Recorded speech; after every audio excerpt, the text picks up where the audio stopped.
Evangelio de nuestro Señor Jesucristo según San Marcos. En esos días volvió a reunirse una gran multitud, y como no tenían qué comer, Jesús llamó a sus discípulos y les dijo: «Me da pena esta multitud porque hace 3 días que están conmigo y no tienen qué comer. Si los mando en ayunas a sus casas, van a desfallecer en el camino, y algunos han venido de lejos». Los discípulos le preguntaron: «¿Cómo se podría conseguir pan en este lugar desierto para darles de comer?». Él les dijo: «¿Cuántos panes tienen ustedes?». Ellos respondieron: 7.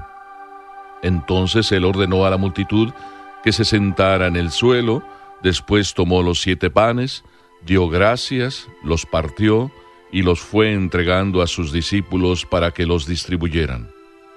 Ellos los repartieron entre la multitud. Tenían además unos cuantos pescados pequeños, y después de pronunciar la bendición sobre ellos, mandó que también los repartieran. Comieron hasta saciarse, y todavía se recogieron 7 canastas con lo que había sobrado. Eran unas 4,000 personas. Luego Jesús los despidió. Enseguida subió a la barca con sus discípulos y fue a la región de Dalmanuta. Palabra del Señor.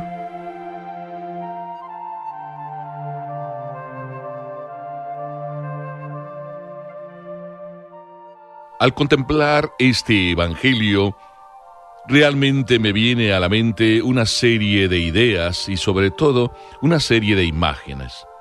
Porque acabamos de escuchar en días pasados cómo Jesús se marchó a la región de Tiro y Sidón, cómo se encontró ahí con la sirofenicia, que realmente le hizo el milagro porque la humildad de ella era fabulosa, una madre que suplicaba de rodillas y que inclusive se hizo pasar, o por lo menos aceptó que le dijeran que era como una perrita y que ella aceptaba las migajas que caían de la mesa de los hijos.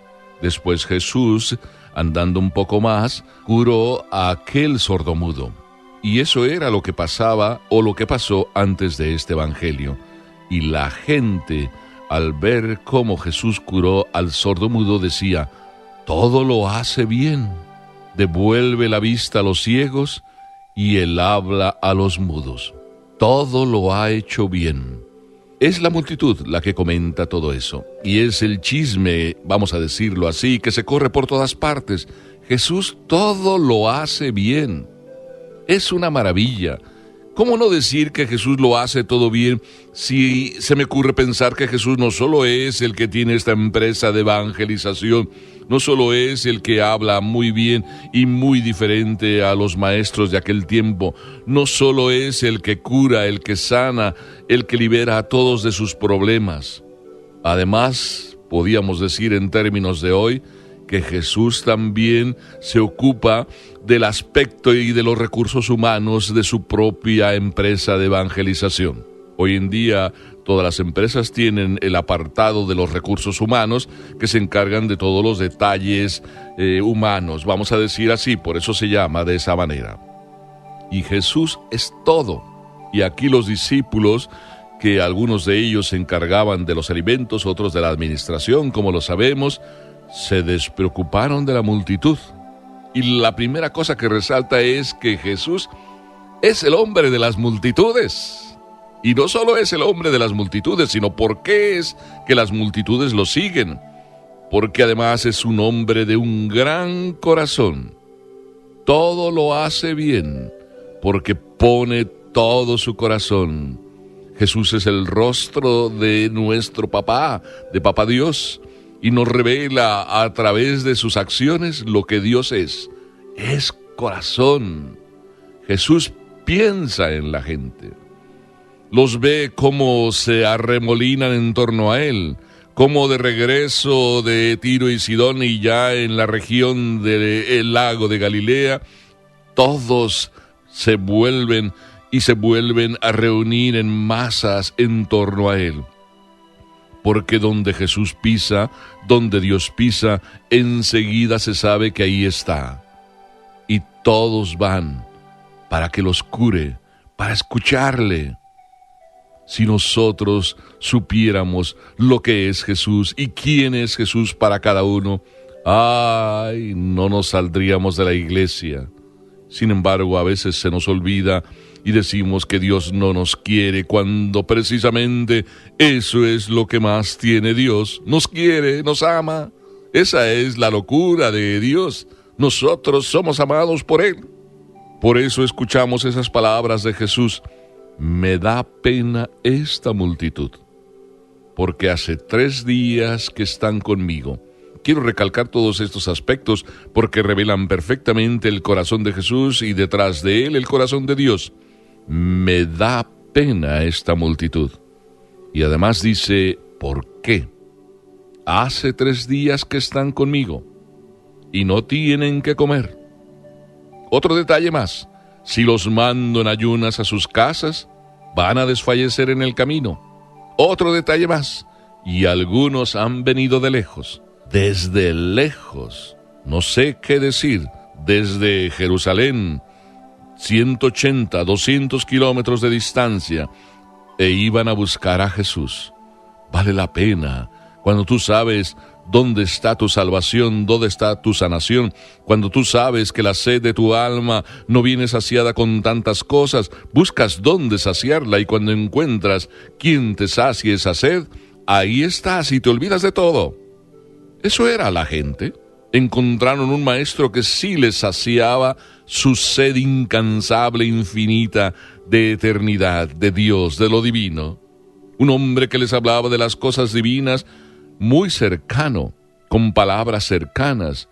Un hombre que daba testimonio. Jesús es el hombre de las multitudes, no solo porque da testimonio con su vida, con su ejemplo y con su enseñanza, que era muy diferente, sino además con su gran corazón.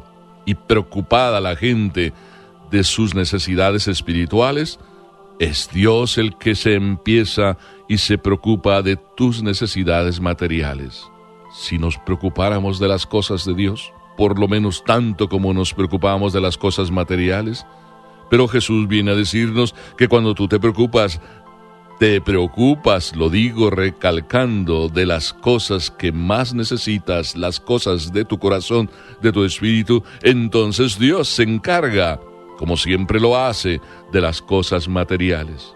Y Jesús invita a los apóstoles a ser igual, a dar y desprenderse.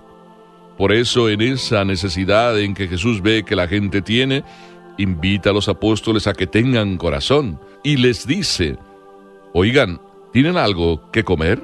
¿Cuánto es lo que tienen? Denles ustedes de comer. Y así Jesús les enseña a desprenderse inclusive de lo poco que les queda después de 3 días del trabajo incansable de predicación. Ellos acompañaban a Jesús. Ellos eran los queridos, los amados para estar con Él. Y en ese estar con Él, claro que Jesús les iba enseñando cómo hacer la misión. Y dar y desprenderse de lo propio es parte de la misión. Así Jesús enseña a los discípulos que para que se dé de comer a la gente en sus necesidades materiales, hay que saberse desprender de lo que nosotros inclusive tenemos como necesidad material. ¿Y cuál no sería la sorpresa de los discípulos? Lo que vemos, esta multiplicación de 7 pescados, todos comen. ¡Qué milagrazo! 4,000 personas comiendo. Eso sí que es una maravilla. De 7 panes y de unos cuantos pescados. Y dice el Evangelio que todos comieron hasta saciarse. Y es que cuando tú le das a Dios tu corazón, tu alma, Dios se preocupa de lo tuyo. Por eso tu sed vendrá saciada cada vez que tú le abres tu corazón a Dios. Y aún así sobrará, como dice este Evangelio. Comieron hasta saciarse. Y todavía se recogieron 7 canastas con lo que había sobrado. Y 4,000 personas eran comiendo. Cuando todo esto pasó, entonces Jesús les invita a todos a ir a otra región. Después de un gran trabajo viene el descanso. Jesús, ya habiendo saciado el hambre material también de ellos, los despide Y entonces Jesús y sus discípulos se retiran para descansar. Después de un gran trabajo viene el descanso para después seguir trabajando. Eso es Dios. Siempre trabaja y cuando invita a los demás a descansar es porque quiere trabajar con ellos. Jesús nos enseña también a dejar esos momentos de descanso que todos tenemos que dejar para después rendir más por los demás. Eso es Jesús, un hombre de las multitudes, un hombre de gran corazón, un hombre que piensa en los demás. Si nosotros entonces nos preocupamos de las cosas de Dios, Dios se preocupará de nuestras cosas. Qué hermosa lección de este Jesús, el hombre de las multitudes, Dios que tiene un corazón donde todos cabemos. ¿Por qué? Porque Jesús es el Dios que palpita con el corazón del hombre, para que nosotros aprendamos a palpitar al ritmo del corazón de Dios. Amén.